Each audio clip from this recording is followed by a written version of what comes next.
The entire earth was covered by vast forests and boundless waters, including the oceans. Within this world resided only two human beings, Adam and Eve, alongside the rest of the animals. Adam and Eve dwelled in the Garden of Eden, where every provision for life was abundantly supplied. For 450 years, the couple remained in the garden, and during this time, they bore 150 children, all of whom were sons. This greatly troubled Adam, for despite the multitude of offspring, he was distressed that none were daughters. Both Adam and Eve were of the same age and stood as the first inhabitants of planet Earth.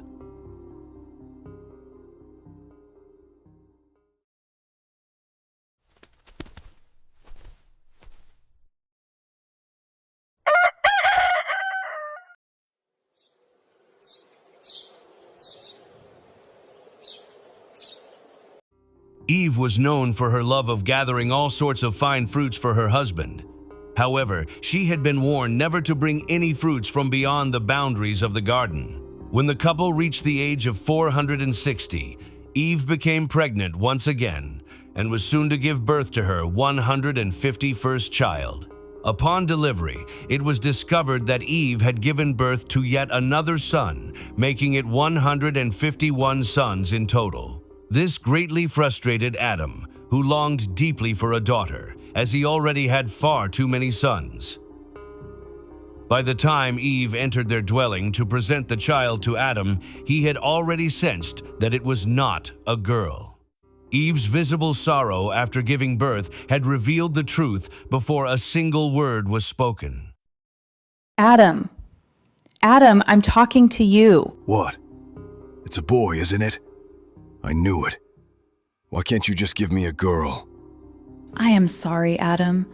If only I knew what to do. Get away from me. Listen, I have an idea. Why don't you let Reuben, have him... Have Reuben do what? Talk, woman. Have Reuben sleep with me. Perhaps we can have a daughter.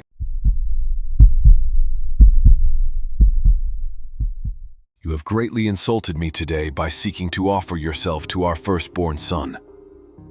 I rue the day I laid my eyes on you. I wish... No, please don't curse me. It's okay, I won't do it. You've already done it by merely suggesting it. Who knows? You might actually go through with it. There are 153 of us here now. I might not even notice if you were to lie with one of my sons. Please forgive me. I did not mean to offend you with my words. I want you to leave the garden at once. What? Where will I go? I do not care what happens to you.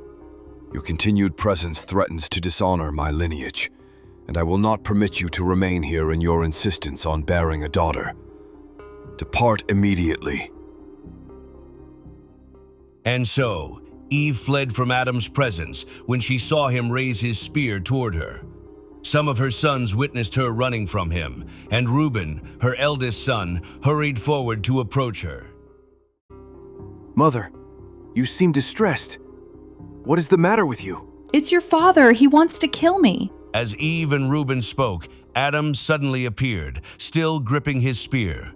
Without hesitation, he aimed it at Eve's neck. Fortunately, Reuben perceived his father's intent in time and swiftly intervened. He deflected Adam's strike with his own spear, turning the blow away from Eve and sparing her life. Enraged, Adam redirected his fury toward Reuben. With a violent thrust, he drove his spear into his son's chest and stomach, ending his life. The sight of this tragedy filled Eve and her remaining sons with terror. Overcome with fear and grief, Eve fled once more from Adam, this time leaving the garden entirely and escaping into the wilderness.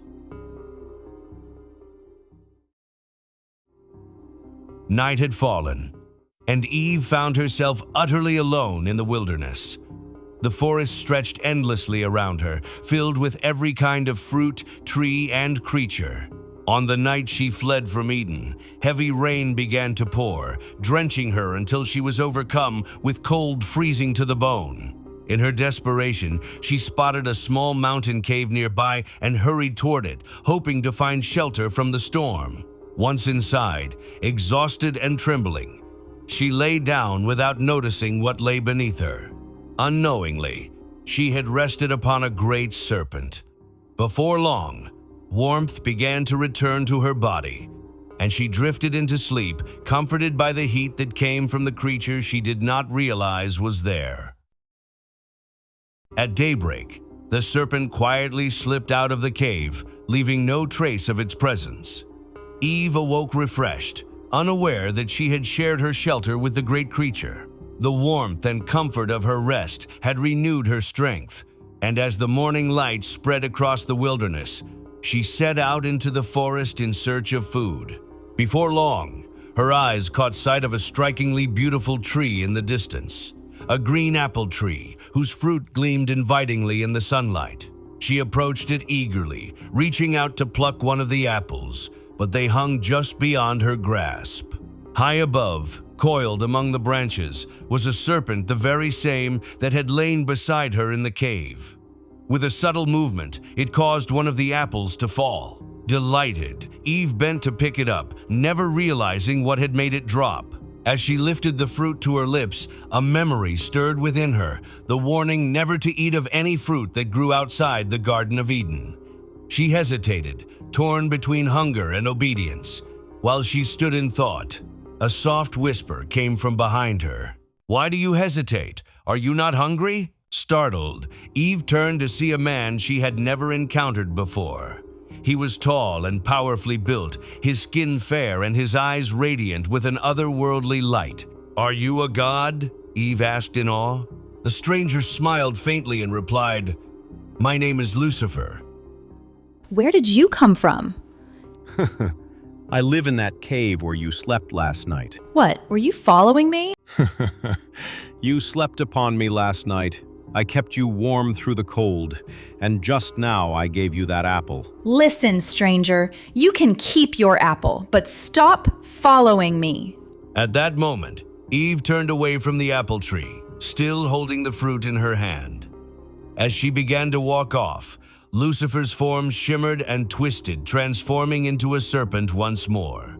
The snake slithered swiftly between Eve's legs, causing her to cry out in fright and leap back in terror. In the blink of an eye, the serpent rose before her and transformed again into Lucifer, standing tall and radiant before her astonished eyes. You are surely a wizard. If I were a wizard, you would already be dead. Then what do you want from me? You and I share something in common, Eve. I, too, have been banished to this earth by the Creator for what he calls a rebellion. But here is the difference. Unlike you, I have the freedom to do whatever I choose. Get away from me, strange man. You will never run away from yourself, Eve. Eve moved as far away from Lucifer as she could, eventually settling in a quieter part of the forest. Exhausted, she rested atop a large rock and looked down at the apple still in her hand. Hunger pressed heavily upon her, and she resolved to take a bite. But just as she lifted the apple toward her lips, the serpent appeared once again. Listen, Eve, what you are about to do will change life forever. Look. How is that possible? As Eve hesitated, Lucifer's form began to shift. Before her eyes, he transformed into a woman, but not one of beauty. The figure that emerged was grotesque and unsettling.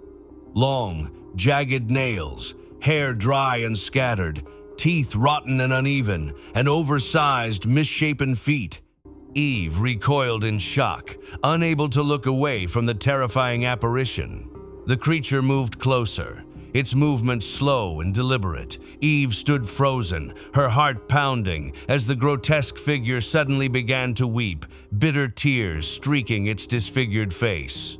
The sound of its crying echoed through the forest, a haunting mix of sorrow and despair that sent shivers down Eve's spine.